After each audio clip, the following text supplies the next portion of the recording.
UP में चीनी की कालाबाजारी के खिलाफ चेतावनी। गन्ना मंत्री बोले 400 टन से ज्यादा स्टॉक रखा तो होगा एक्शन। यूपी के गन्ना मंत्री चौधरी लक्ष्मी नारायण ने निर्देश दिया है कि कोई भी व्यापारी या डीलर 30 दिनों से अधिक समय तक चीनी का भंडारण न करे। अगर ऐसा किया तो उनके खिलाफ सख्त कार्रवाई की जाएगी। त्योहारी सीजन से पहले चीनी की कीमतों में बढ़ोतरी के बीच उत्तर प्रदेश के गन्ना मंत्री चौधरी लक्ष्मी नारायण ने चीनी की जमाखोरी और कालाबाजारी में शामिल लोगों के खिलाफ कड़ी कार्रवाई की चेतावनी दी है। बता दें कि शनिवार को एक बयान में उन्होंने कहा कि चीनी की जमाखोरी करने वालों के खिलाफ सख्त कार्रवाई की जाएगी और किसी को भी 30 दिनों से अधिक समय तक चीनी का भंडारण करने की अनुमति नहीं दी जाएगी। दरअसल सीएम योगी द्वारा राज्य में चीनी की उपलब्धता और स्टॉक की स्थिति की समीक्षा करने और अधिकारियों को बिना रुकावट आपूर्ति सुनिश्चित करने के साथ साथ अवैध भंडारण और कालाबाजारी के खिलाफ कड़ी कार्रवाई करने के निर्देश देने के बाद गन्ना मंत्री ने ये टिप्पणी की है। देखिए, ये भ्रम पैदा किया जा रहा है। उत्तर प्रदेश में इस वर्ष भी 90 लाख मीट्रिक टन से ज़्यादा चीनी पैदा हुई। आज उत्तर प्रदेश में हमारे पास 179 लाख मीट्रिक टन चीनी मौजूद है। उत्तर प्रदेश में चीनी का जो खर्चा है वो 4 लाख मीट्रिक टन प्रति माह है। हमारे पास आज भी 150 लाख मीट्रिक टन चीनी अधिक है, जिसे चूंकि कोटा केंद्रीय सरकार के द्वारा रिलीज किया जाता है।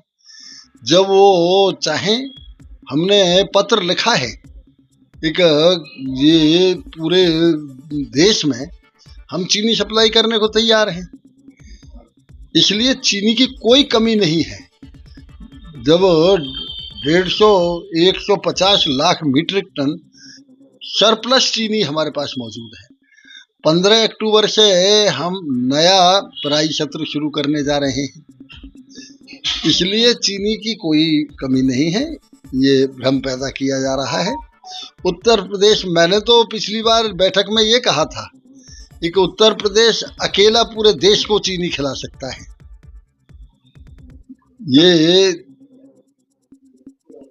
चीनी का हमने, सेंट्रल गवर्नमेंट चूंकि नियम बनाती है, हम उसका पालन कराते हैं।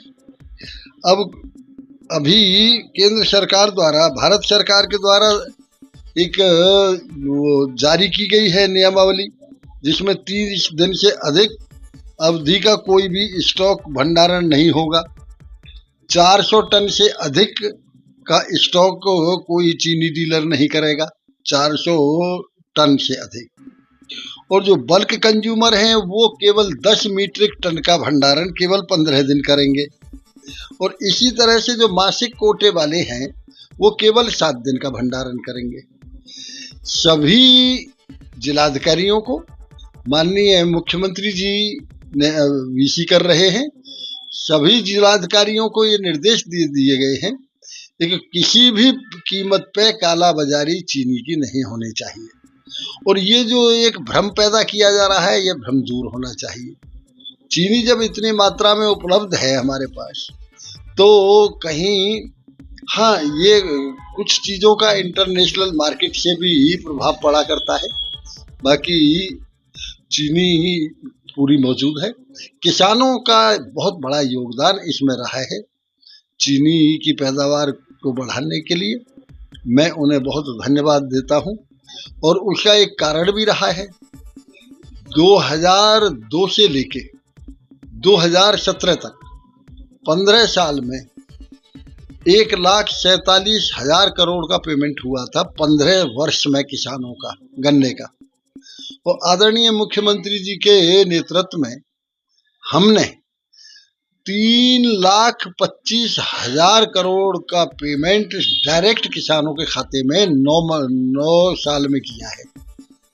पहले से 15 साल से दुगना और 2.5 गुना पेमेंट ज़्यादा हमने किसानों के खाते में किया है।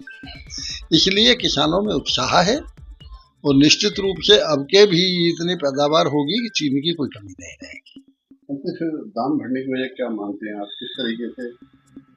अब इसके अनेक कारण होते हैं। जैसे एक मैंने बताया है कि कोटा जो रिलीज किया जाता है वो सेंट्रल गवर्नमेंट के द्वारा किया जाता है, उसमें देरी भी कोई कारण हो सकता है। दूसरे नंबर ये है कि ये जो युद्ध चल रहे हैं इनका भी कुछ न कुछ प्रभाव तो पड़ता ही है। बाकी चीनी की कोई समस्या नहीं है, चीनी का भंडारण पूरा है।